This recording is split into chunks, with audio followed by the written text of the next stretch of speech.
Okay, in this next video, we're going to be moving on to quadratic functions and their characteristics. So first things first, quadratics, those are just talking about when we have x squareds. So our equation, if we have y equals, if you ever see anything to the power of 2, we know it's quadratic. So that could be y equals x squared plus 5x plus 6.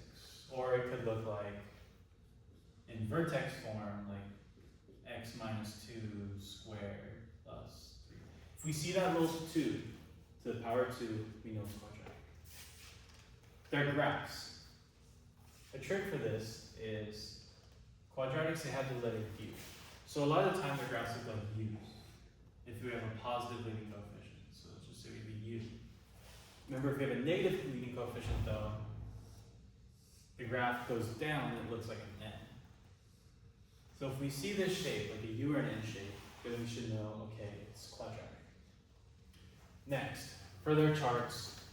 First things first, if you were to try to go like this on the charts, there would be no pattern. You would not be able to find a pattern. So that's one giveaway. But then also another giveaway for quadratic graphs is if you have any repeating y values. So here, we have these two y values are the same, those two y values are the same.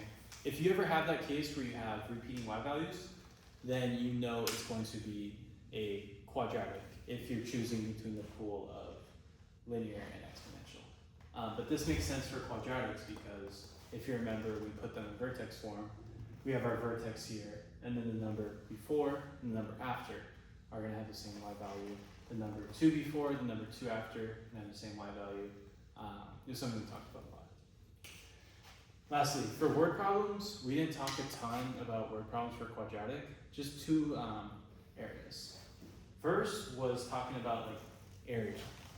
So we were talking about, like, we had an example on like the area of like a football field or something. That can be represented by quadratic.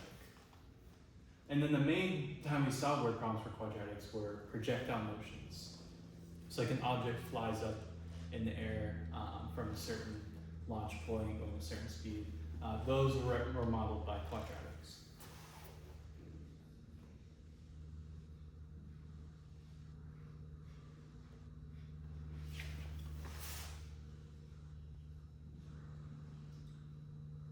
So I'd say these quadratics should be pretty easy to spot. Just a lot of like small things, which you should pick up.